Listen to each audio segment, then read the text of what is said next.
President Bashar al-Assad says his country supports Russia in its recent actions in South Ossetia. The comment was made during a meeting with Russia's President Dmitry Medvedev in the Black Sea resort of Sochi, where Assad is on a 2-day working visit.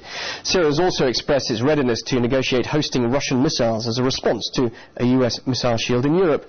RT's Alexandra Koshenitskaya has this report. For Bashar Assad, it was the first meeting with President Medvedev.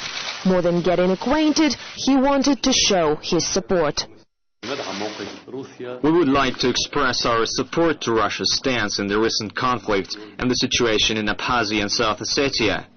We understand what is behind Russia's position, and we understand Russia's military reaction to the developments. We believe this is a response to Georgia's provocation. We support Moscow in this and are against any attempts to blacken Russia. Ahead of the visit, there were reports Russia will deploy its missile systems in Syria. In particular, the missile complex Iskander that Syria has been asking for a long time. We are ready to consider the offer of the Syrian side regarding the purchase of new weaponry. Our position is clear. We are ready to deliver weapons to Syria that are used for defense only and that are not violating the strategic balance in the region. Many expected tit-for-tat response after the U.S. sealed a deal to deploy interceptors in Poland as a part of their missile defense system. Following NATO's criticism over Russia's actions in South Ossetia and threats to shut down the NATO-Russia Council, there came the news Russia might suspend its cooperation with NATO.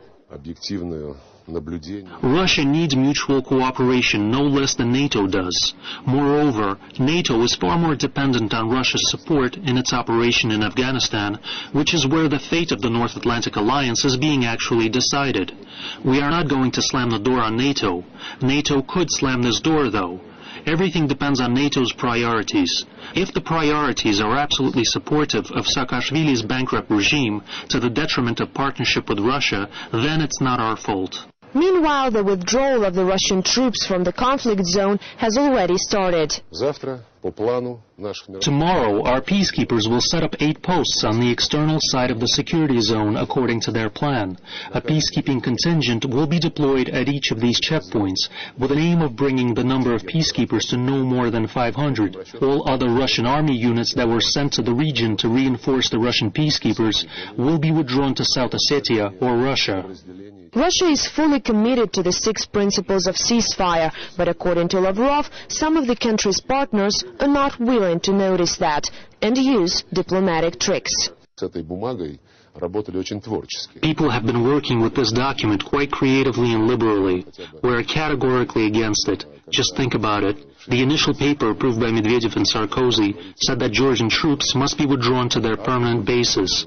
But in the UN resolution, they've tried to replace the word permanent with the expression their usual basis. But the word usual is not a legal term and can mean positions Georgia took prior to its assault on South Ossetia. As the sides are fighting over the legal terms, South Ossetia, together with another Georgian breakaway region of Abkhazia, once again requested for Russia to recognize their independence. We fully understand the feelings of the South Ossetians and the Abkhazians.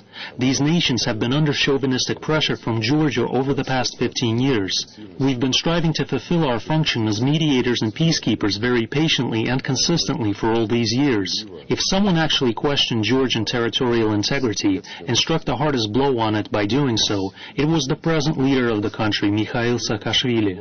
Question is, how far this understanding might spread? Already on Monday, the Russian parliament will consider a resolution on the crisis in South Ossetia and Abkhazia, and many expect them to speak in unison in favor of their independence. Alexandra Koshenitskaya.